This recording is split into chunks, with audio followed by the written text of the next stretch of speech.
I'm going to hit the intro music.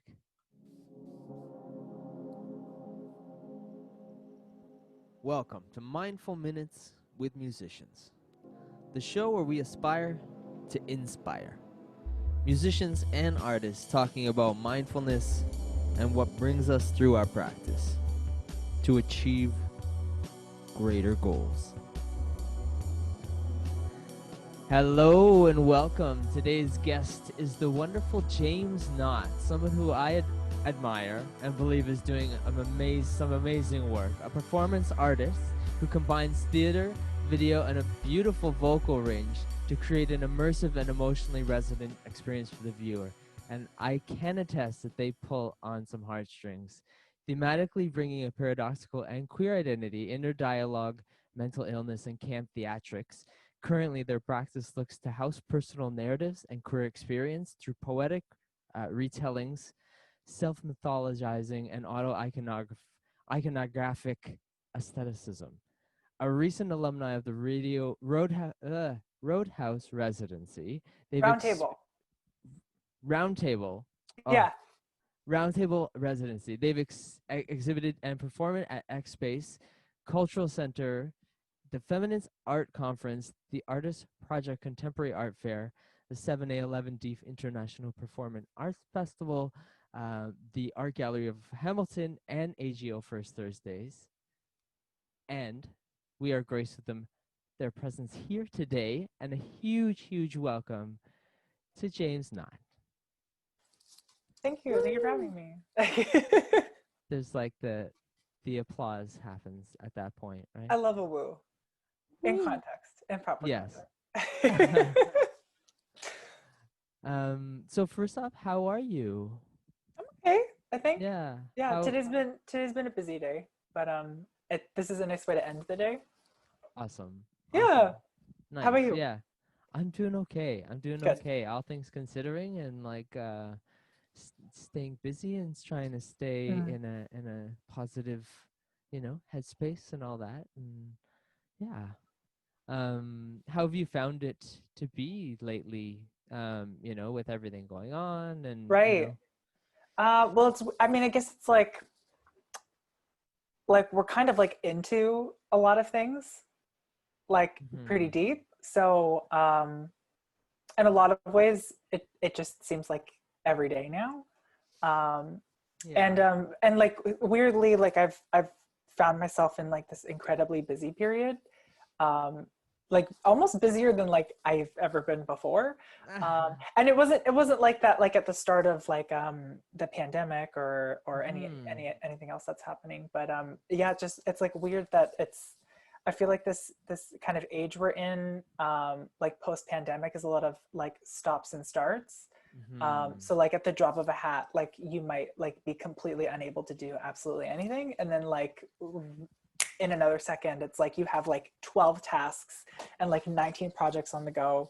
Or at least that's how I found. But I mean, I've talked to friends of mine as well, where there's almost like an inside joke of like maybe people are only interested in us doing things if they don't have to come see us do it.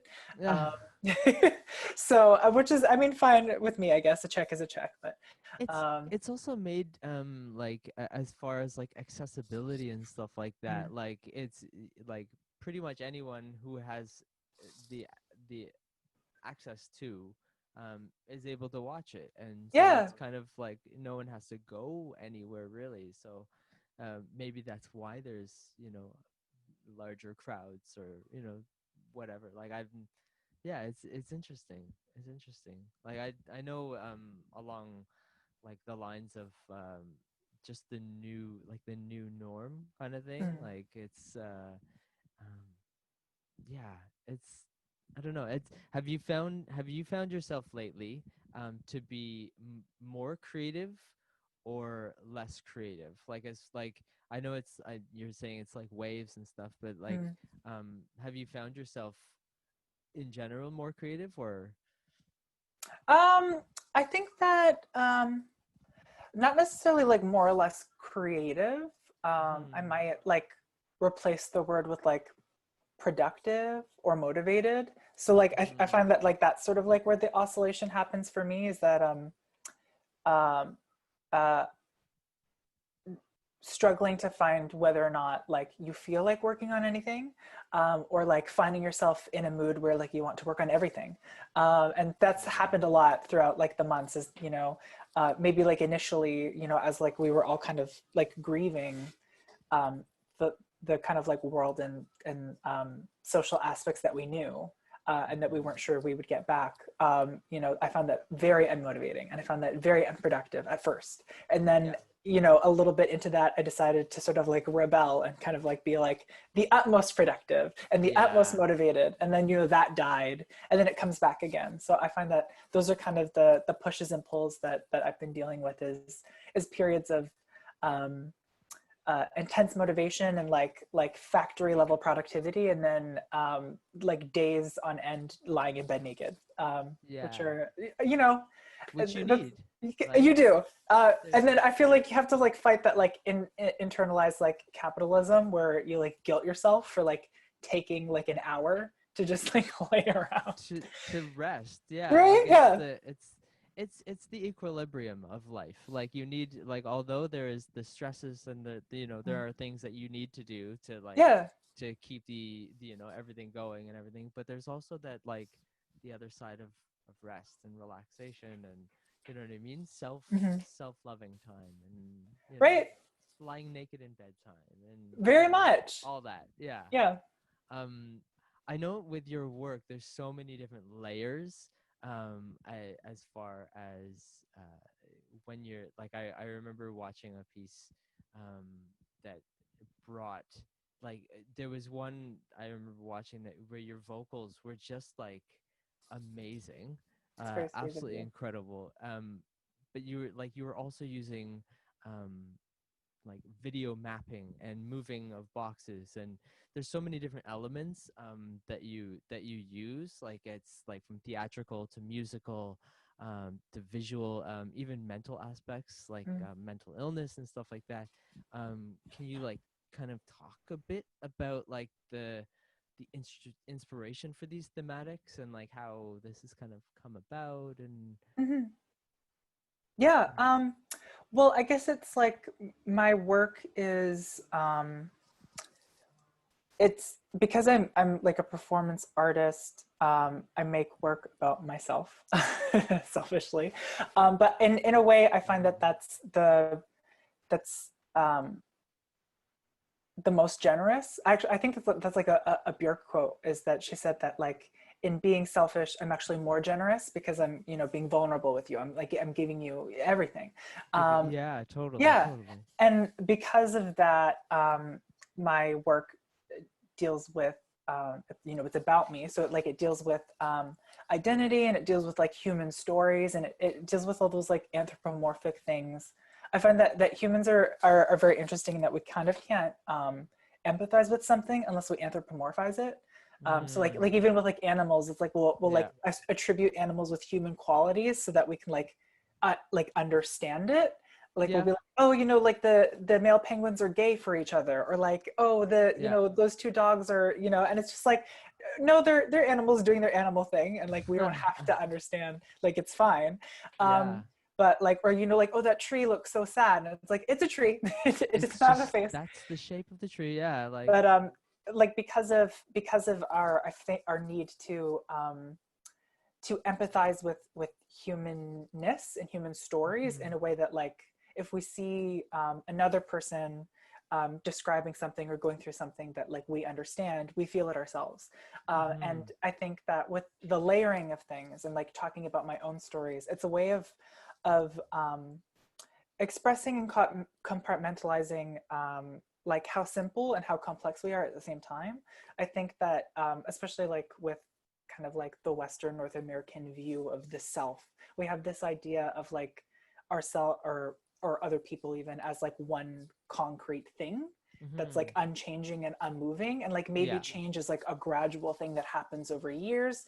But that, in my opinion, is not very accurate. I feel like we're actually so much more complex and malleable, and we're changing in a variety of like minute or drastic ways Yeah. every minute of the day, Oh, we're ever depending on changing. Yeah, for always, yeah, sure. like, environmental changes, societal changes, circumstantial changes, the people you're talking to. I often say, like if I'm describing this to someone, like the person that you're with uh, uh, when you're talking to your mom is going to be very different than with the person at the post office versus the cop that pulls you over versus your teacher versus, the hookup that you've called over late at night versus you know, Absolutely. Yeah, yeah. And totally. it's like, it's not that none of those people are you or that none of those people are like you lying, but you just sort of like, you kind of like alternate like the syntax of your voice or like your body language or like the kinds of things that you're willing to share, the kinds of behaviors that you're willing to exhibit and those mannerisms. And I think that that's kind of what the layering is sort of like breaking down how all of these like physical things that we manifest are also connected to thoughts or feelings or fears or things that we don't know yet or memories or like objects. Uh-huh. I'm a bit of a uh, most people would say hoarder. I've adopted Col- psychotic collector. a collector. Um, Yeah, I like yeah, that. and I'm very sentimental, so I attach a lot of meaning and memories to places or things. And I think that a lot of those times like that might not even like be a tangible thing that you can recall, but Hmm. like you sort of like imbue like inanimate objects. It's the anthropomorphism, right? Is that like Right. these things start to take on histories, like lives, right? Right. It's Um, like you see an object, but you're not, it's yeah, not seeing the object, you're seeing the no, absolutely. stories, you're Yeah, seeing the you're memories, you're seeing, exactly. You're yeah. saying like, like when I picked that up at like 6 years old, or like, like when, like your grandmother gave it to you for Christmas, or like, all Yeah. of the times that like you would like hug it in bed, or like every time that you would like walk out of the shower and you would see it right there. Yeah. Yeah, And then you remember the shelf that it was on and yeah, what might be around yeah, it or like how yeah. why Or you like put it it got this there. crack because I dropped it that one day when I was Yeah. spring cleaning in 2002, yeah, Yeah. yeah, Oh gosh. Yeah, totally. yeah. Or I like love it. crayon marks, or yeah, Yeah, it's the layers, the layers yeah. of the memories or the of just the object, like Yeah, it's another thing that I've been meaning to like write an essay about this, but I think another thing that I think we kind of get wrong is that I think we think about how time in our lives play out a little bit more like if you're watching like a stage show hmm. where, or like if it's like a single camera view where it's like everything is on stage and it happens and that's how time sees it and that's how, that's like the objective perspective. Right. But I think that that's I feel like it's more accurate to say that like the way that we um, perceive the world around us is more like montage, where like I'm not just like sitting in a room channeling this like display in front of me. I'm Mhm. blinking, I'm having like memories or daydreams flash before my eyes. I might be putting on a score in the background. I might pause that. I might you know be talking to somebody, or I might like zero in on a conversation that's happening over there, or I might decide that's not interesting anymore and I might want to zero in on this one, or I might Yeah. pan my head. I'm doing all of these I things and love I'm that. using Yeah. technological like camera language because that's the metaphor I'm using, but Right. that's kind of how I see it, is that like we don't just sort of like funnel in like this single channel straight view of the world. We're constantly mixing and shifting our perspective to create a unique experience, which is why like we can all 15 of us can be in the same room at the same hour and have completely different Different. experiences. Yeah, Yeah, totally. Totally. Like it's yeah, it's so yeah, it's interesting. It's interesting because like it's like keeping your like your view, but like mm. still like, seeing different angles or different perspectives on Yeah, that view and then, you know, with the thought of like, everyone who has not their just view, but their, many different angles and different yeah, perspectives and different, yeah, super cool. I love it, and like I can see how that plays in um to like the theatrics and the yeah. levels of um performance and stuff like that. Like, yeah, I love it. I Because love it. Well, like at the end of the day, it's just like I kind of see myself more like a mad scientist than anything, because it's sort of about like, okay, well, like I have a hunch about this thing, So I'm just sort of gonna like dig into this hunch and like look at like all of the different sides of it, and just sort of like, you know, the neighbors walk by and they're like, what is this person like digging in their garden, like throwing everything in the kitchen sink out? But it's just sort of, that's sort of how like I see my work, and like all of those layers are like all of the things that you discover along the way, and then you kind of create this like collage tapestry of what you found. And maybe it means something to you then, maybe it doesn't, you have to wait a few years before it means something. Maybe somebody else can find meaning of themselves in a certain pocket. Do you mean Yeah. digging like within yourself and Yeah, or like like even in like research in terms of like references or different resources. So it's like I might have an interest in like I made a short film last year. I had to write, it was for the roundtable, as you mentioned, the Mhm. residency. So they had a prompt for the residency that was resistance. So when I was applying, I had to sort of think about like, well, you know, what what does resistance as a subject, like how would I as an artist approach that subject? And Mhm. then it was in springtime, so all of the lawns outside in my neighborhood were covered in dandelions. So then, you know, that prompted me to do a lot of research into like what dandelions are, and then what, you know, weeds are. And then, you know, Mhm. I started to learn things about how like, you know, weeds, like that term isn't a botanical distinction, it's social. So like Mhm. there's nothing innate about a plant that makes it a weed. It's simply just, you know, a plant that's growing in a place where someone doesn't want it to grow. And so I Ah. was like, oh, that's an interesting parallel to like maybe like queer existence, and sort of like being like socially Mhm. prescribed as like deviant or like unwanted. And then I went on this whole journey of like, so it's you know, that kind of didn't necessarily start as something that was intrinsically from my memory. It was more of like Mhm. a kind of subconscious interest of mine that I could then through research and through all that digging and throwing things on the wall and finding all these things, then I could find spaces of interest. And then when I had that metaphor, it was like, okay, well, how do I present this metaphor? So then I had to do more Huh. research on like, Yeah. how am I going to aestheticize this? How am I going to Mm. structure this? How am I going to disseminate this? And then that, you know, involved more research, which involved more self-discovery. Yeah. Yeah, totally. Totally. Yeah, it's like finding a term and then being like, no, no, there's Oh, so much more to that. Like, yeah.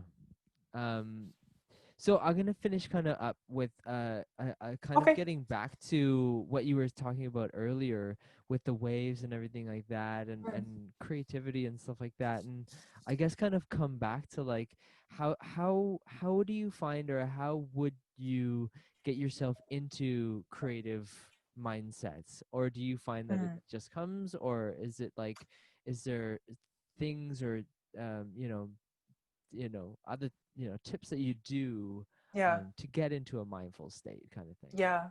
Um, I guess I'm kind of the mind. I mean, again, it's sort of like, you know, like we live um, in this like capitalist space. So it's like if you decide that like Mm-hmm. you're going to try to make a livelihood by making art, there's that kind of pressure of like maybe you need to force yourself to be in that state. But I'm definitely of the mind that you kind of can't force it. I mean, I'm kind of lucky. Maybe, you know, I should knock on wood more often when I say this, but I'm not usually at a loss for concepts.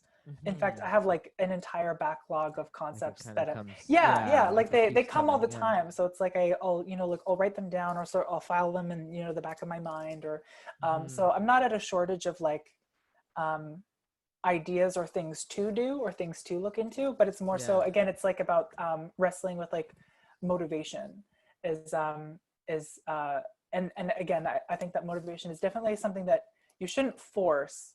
But if you're attuned to yourself, and like you realize that like you're stuck in like this pattern where you're allowing yourself to be unmotivated for a period of time that's no longer serving you, Mm-hmm. then maybe it would be worth trying to jumpstart something.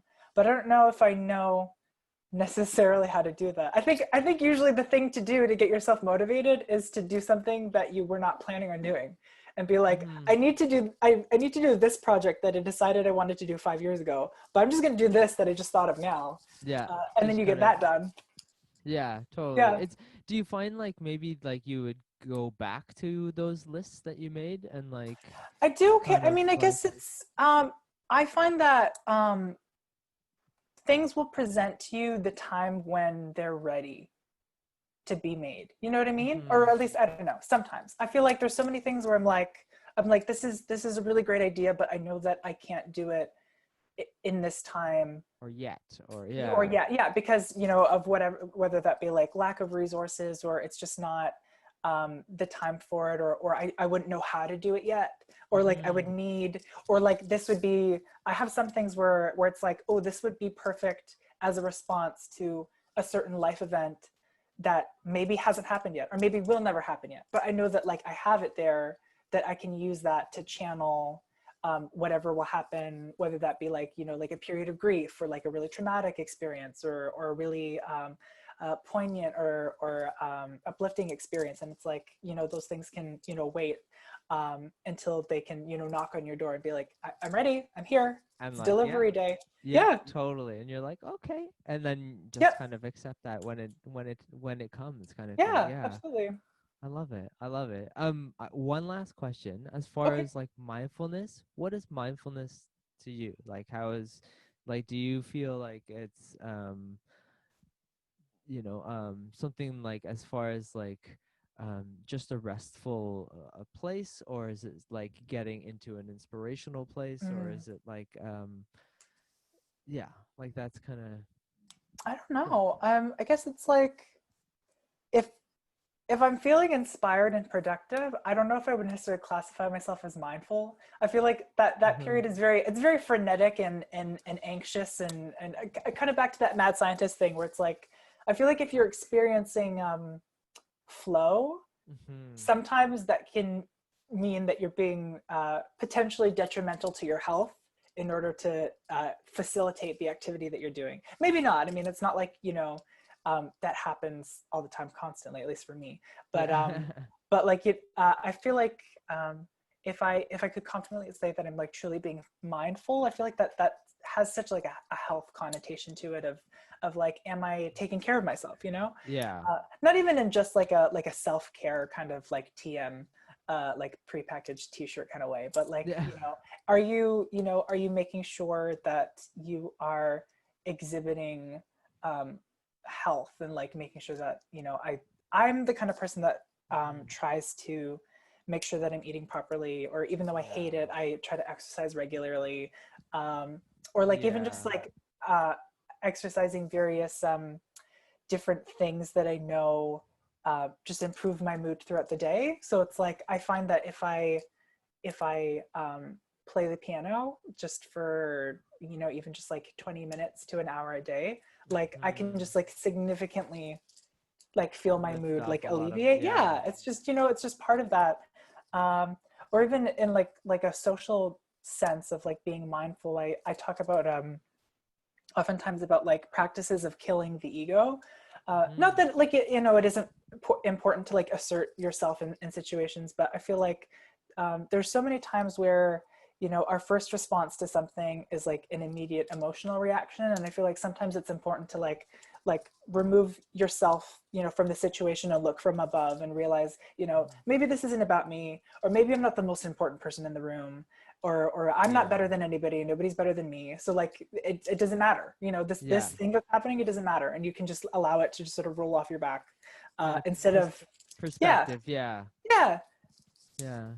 Like just viewing it from a third, almost a third person, you know what I mean? Like yeah, you that kind of kind of have to do thing, like, that because it's like your first person is like is emotional, is emotional like, or oh, in you're, distress or yeah. angry or whatever, and you have to sort of like kind of take the emotionality out of it and be that third person, that third party, to be like, okay, Yeah. well, this is what's happening, this is the outcome of you leaning into that Mhm. emotionality, versus like, here's the outcome of you just allowing it to move on and not Yeah. you know Or not sorry, oh focusing, like instead of focusing, you get into, you kind of like, all right, well, actually, if you look at, where we were Mm, yesterday, or how we were feeling, or what's yeah, been going on recently, and I'm sure that, like, yeah, the yeah, layers, layers, the layers, the yeah, layers. yeah, I it goes love back it. to that.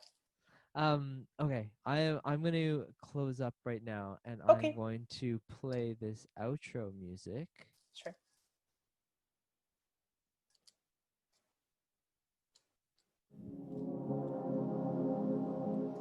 Excellent.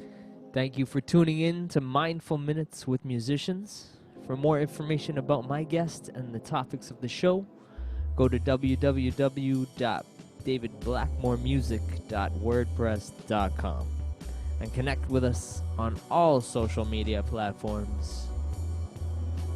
Welcome to the MMWM family, where we aspire to inspire. See you soon. Amazing. Again, thank you so much for joining me, James. It's been just an amazing conversation, and No, I it was my pleasure. appreciate your time, and I appreciate everything. I know you've been super busy and everything lately, so yeah, I love it. This has been super great, Thank you. super great. So, thank you, and yeah, we'll chat again soon. I'm Yeah. just gonna